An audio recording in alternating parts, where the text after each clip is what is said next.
What's up, everyone? Welcome back to my channel. This week, I am going to be letting you guys know the 10 new experiences that I have experienced going tiny. I have been living tiny for almost 3 years now, come June 1st, and this is quite the different lifestyle for me. So I have been experiencing a lot of new things that I had not experienced, say, in a house or an apartment growing up my whole life. So the past 3 years have been quite a journey, and I'm still learning things. If you're not used to living this kind of lifestyle, maybe some of the things in this video can help you guys on your journey as well. So let's get to them. We are going to start with number 1, which is living in the woods. Not all tiny structures live in the woods, but since it is a smaller space, people tend to gravitate outside more, which brings you more in nature. So living in the woods is quite different for me. Living in the woods would include some new experiences for me, like seeing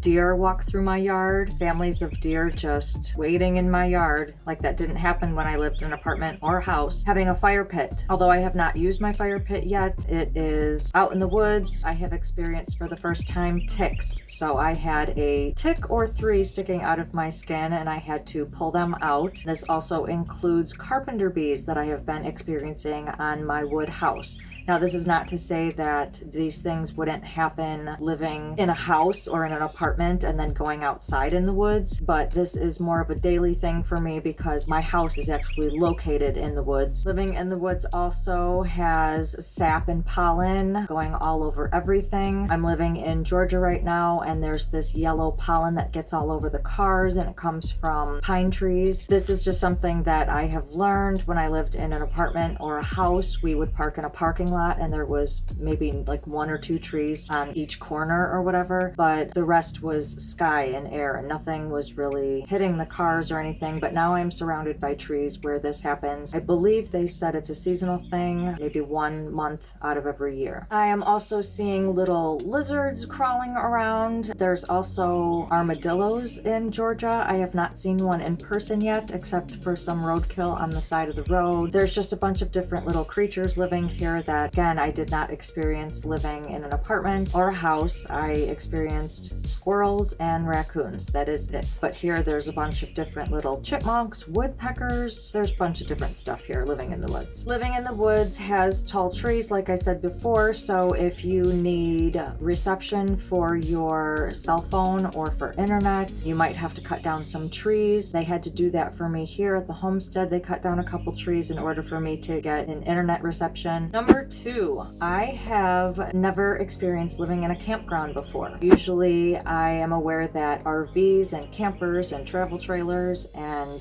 those type of tiny structures live in campgrounds, but me being in a tiny house, I got to experience what living in a campground was like. Some of the benefits of living in a campground would be that there's basically, if you don't have your own washer dryer set up, they have laundry facilities. They usually have pool access where you can bring guests, so you have like daily pool use. They do have activities, events, and like little bonfires going on where everybody brings a dish and people share. There are some good things that happen in campgrounds, but there are also some bad things. The reason why I left the campground I was in was majorly due to a bunch of drama, wrong people that I got involved with. So if you do move to a campground in your tiny house on wheels, try to stay to yourself or watch who you trust. I became friends with a lot of people there, and it's just a cesspool full of drama, gossip, and rumors and lies. There's a lot of parties, there's a lot of drinking, a lot of drugs, a lot of alcohol. I guess it can happen anywhere, but this was a new experience for me. I was living in an apartment before or houses. A lot of people just keep to themselves, but when you're in a campground setting, stuff like that just happens. Another thing I had a new experience with in that campground is golf carts. I never experienced driving around golf carts as my means of transportation to get to somebody else's house, but with 320 campers and they're on, like a 10-acre lake, you're driving all the way down and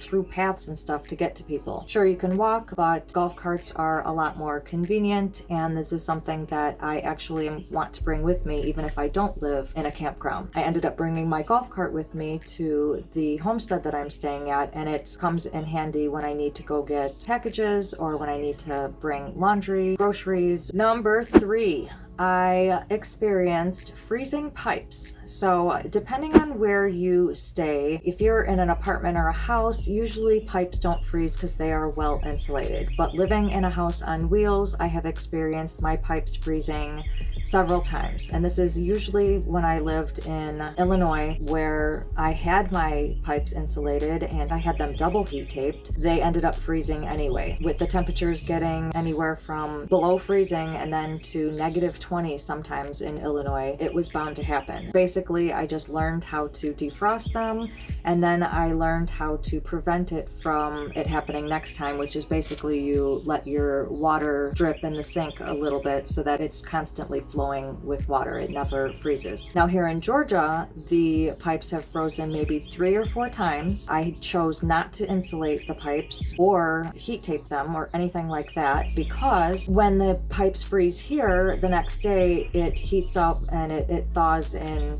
half an hour to an hour, and then it's fine. So it's actually no big deal living here, but they are both new experiences for me. Number 4, I am now responsible for a huge set of wheels. My house is on wheels, so I am responsible for the travel things that go on with the house as well. And this includes making sure that there's air in the tires, making sure that the house is safe to move when I do move it, making sure that your house is level when you get to your spot, which includes putting cinder blocks and chocks and stabilizers underneath your tiny house and then stabilizing it so that it doesn't move and rock. This also includes having my tiny house insured. According to the laws of insurance, if your house is on wheels, it's kind of insured differently than a house. So this is also something you have to take into consideration when going tiny, and it's something new that I'm experiencing. So there are a lot of things I am experiencing when it comes to living in a huge set of wheels. As probably most people do living in RVs, they probably have their own challenges as well, but living in a tiny house, I am experiencing some things that I need to do in order to maintenance the wheels, the tires on the tiny house so that it is safe for travel. Number 5 would be the challenges with the legalities of tiny houses and where you can park them or even live in them. I am staying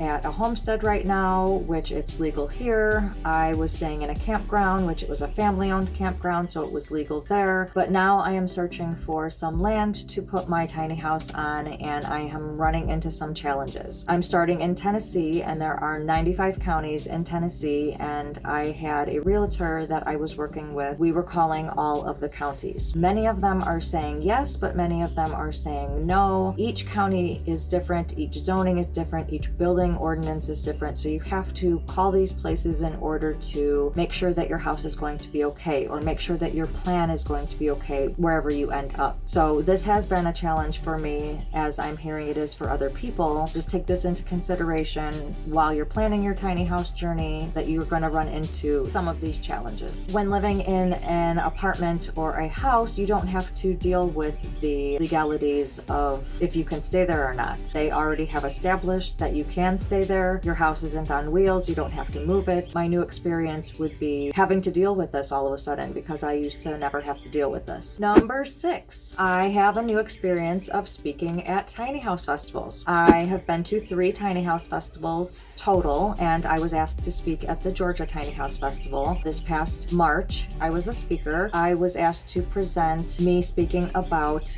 running a business in my tiny house. So being a part of the tiny house community has me basically being more of an advocate for tiny houses. So if I can share some of my experiences as I do here on my channel, I would love to do that. I'm not really good at speaking to a public crowd, but that helped push me out of my comfort zone, and I'd be more comfortable to speak at another event if I was asked. Number 7, I am finally running a successful business inside my tiny house. When I was living in my apartment and houses, my business was kind of all over the place. The storage that I had everything in was like pushed in different rooms, just different kinds of shelving and stuff. Nothing was uniform, nothing was the same. Moving into a tiny house actually forced me to consolidate my business into one area, rebrand my business, and actually take a a good look at what I'm doing with my business. Number 8 would be all the bugs and critters that I am finding. And this is not living in the woods outside and experiencing them outside. I'm actually experiencing these bugs inside my house. Whereas I did not experience them inside my apartment and houses. They were only like ants and maybe a spider or two. But now I'm experiencing all kinds of different bugs and critters that have been coming inside of my house. And it is because I'm living in the woods, but these are all new experiences for me. So I have to try to prevent them from getting in my house,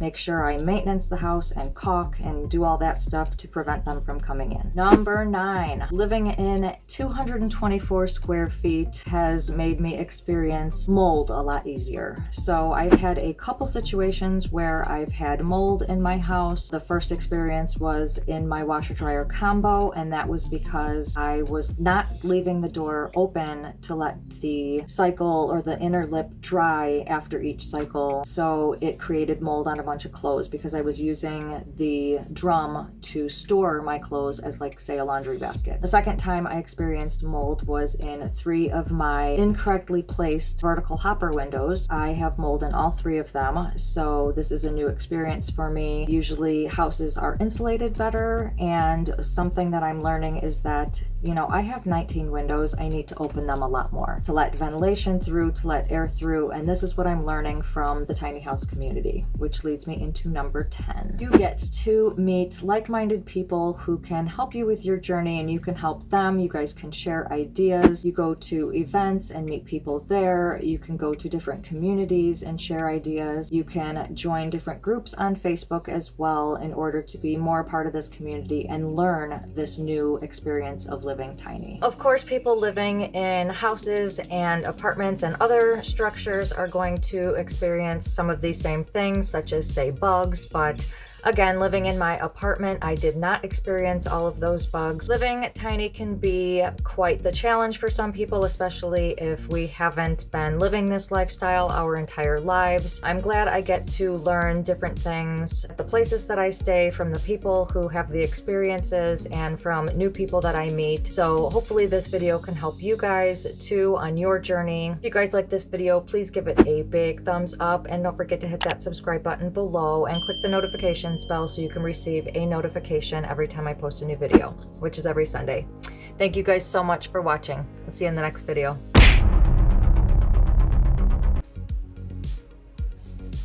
You have to do, I guess, when you're living in the woods and you still want to work and, you know, be a part of the working world. Number 7, I am experiencing finally running a successful business outside of my tiny house.